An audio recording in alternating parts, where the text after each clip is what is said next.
ಇದು ಹಾಸನ್ ಸೈಡಲ್ಲಿ ಒಂದು ಸ್ವಲ್ಪ ಹಳೆ ಅಪಾರ್ಟ್ಮೆಂಟ್. ಟೈಮ್ ಆಲ್ಮೋಸ್ಟ್ 12, ಎಲ್ಲರೂ ಮಲಗಿರ್ತಾರೆ. ಆದರೆ ಒಂದು ಲಿಫ್ಟ್ ಮಾತ್ರ ಸ್ವಲ್ಪ ಸ್ಟ್ರೇಂಜಾಗಿ ನಡೀತಿರುತ್ತೆ. ಫುಡ್ ಸ್ಟೆಪ್ ಸೌಂಡ್ಸ್ ಕೇಳಿಸ್ತಿರುತ್ತೆ. ಹೀರೋ ಬರ್ತಾನೆ. ನನಗೆ ಫುಲ್ ಸುಸ್ತಾಗಿರುತ್ತೆ. 5th ಫ್ಲೋರ್ಗೆ ಸ್ಟೇರ್ಸಲ್ಲಿ ನಡ್ಕೊಂಡು ಹೋಗೋಕ್ಕಾಗಲ್ಲ. ಲಿಫ್ಟಲ್ಲಿ ಹೋಗೋಣ ಅಂದ್ಕೊಂಡು ಲಿಫ್ಟ್ ಬಟನ್ನ ಪ್ರೆಸ್ ಮಾಡ್ತಾನೆ. ಲಿಫ್ಟ್ ಡೋರ್ ಓಪನ್ ಆಗುತ್ತೆ. ನೋಡಿದ್ರೆ ಯಾರೂ ಇಲ್ಲ.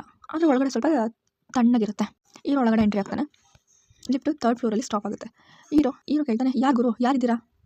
ಫುಲ್ ಸೈಲೆಂಟಾಗಿರುತ್ತೆ. ಬರೀ ಗಾಳಿ ಶಬ್ದ ಮಾತ್ರ ಕೇಳಿಸ್ತಿರುತ್ತೆ. ಹೀರೋ ಅನ್ಕೊತಾನೆ, ಟೈಮ್ ನೋಡಿದ್ರೆ ಇವಾಗ ಯಾರು ಬರ್ತಾರೆ ಅನ್ಕೊತಾನೆ. ಅಷ್ಟರಲ್ಲಿ ಡೋರ್ ಕ್ಲೋಸ್ ಆಗುತ್ತೆ. ಹೀರೋ ಮಿರರ್ ನೋಡ್ತಾನೆ. ಅವ್ನು ಒಬ್ಬನೇ ಇರಲ್ಲ ಅಲ್ಲಿ. ಮಿರರ್ನಲ್ಲಿ ಹಿಂದೆ ಒಂದು ಹುಡುಗಿ ನಿಂತಿರ್ತಾರ, ರಿಫ್ಲೆಕ್ಷನ್ ಕಾಣಿಸುತ್ತೆ. ಹೀರೋ ಹಿಂದೆ ತಿರುಗಿ ನೋಡ್ತಾನೆ, ಯಾರೂ ಇರಲ್ಲ. ಹೀರೋ ಅನ್ಕೊತಾನೆ, ಅಯ್ಯೋ ಏನು ಗುರು ಇದು ಅಂದ್ಕೊಂಡು ಎದ್ಕೊತಾನೆ. ಫೋನ್ ರಿಂಗ್ ಆಗುತ್ತೆ. ಹೀರೋ ರಿಸೀವ್ ಮಾಡ್ತಾನೆ. ಹಲೋ, ಯಾರು ಗುರು ಅಂತ ಕೇಳ್ತಾನೆ. ಲಿಫ್ಟಿಂದ ಹೊರಗಡೆ ಬರಬೇಡ ಅಂತ ಒಂದು ವಾಯ್ಸ್ ಬರುತ್ತೆ. ಬಂದು ಫೋನ್ ಕಟ್ ಆಗುತ್ತೆ. ಲಿಫ್ಟ್ 5th ಫ್ಲೋರ್ ರೀಚ್ ಆಗುತ್ತೆ. ಡೋರ್ ಓಪನ್ ಆಗುತ್ತೆ. ಹೀರೋ ಸ್ಲೋ ಆಗಿ ಹೊರಗಡೆ ಹೋಗ್ತಾನೆ. ಸಡನ್ಲಿ ಡೌಟ್ ಬಂದು ಹಿಂದೆ ತಿರುಗಿ ನೋಡಿದ್ರೆ ಲಿಫ್ಟ್ ಒಳಗಡೆ ಒಂದು ಹುಡುಗಿ ನಿಂತಿರ್ತಾಳೆ. ಡೈರೆಕ್ಟ್ ಕ್ಯಾಮ್ರಾ ನೋಡ್ತಾನೆ. Next day morning security CCTV ನೋಡ್ತಿರ್ತಾನೆ. ನಿನ್ನೆ ರಾತ್ರಿ ಆ ಟೈಮಲ್ಲಿ ಯಾರು ಲಿಫ್ಟ್ ಯೂಸ್ ಮಾಡಿಲ್ಲ ಅಂತ ಹೇಳ್ತಾರೆ. CCTVಲಿ ಲಿಫ್ಟ್ ಮೂವ್ ಆಗ್ತಾ ಇದೆ, ಬಟ್ ಎಂಟಿ ಇರುತ್ತೆ. ಹೀರೋಗೆ ಒಂದು ಧ್ವನಿ ಕೇಳಿಸುತ್ತೆ, ನಿನ್ನ ಬಿಲ್ಡಿಂಗ್ ಲಿಫ್ಟಲ್ಲಿ ಯಾರು ಹೋಗ್ತಾ ಇದ್ದಾರೆ ಗೊತ್ತಾ ನಿಂಗೆ ಅಂತ. ಫಾರ್ ಸೆಕೆಂಡ್ ಪಾರ್ಟ್ ಕಮೆಂಟ್ ಮಾಡಿ.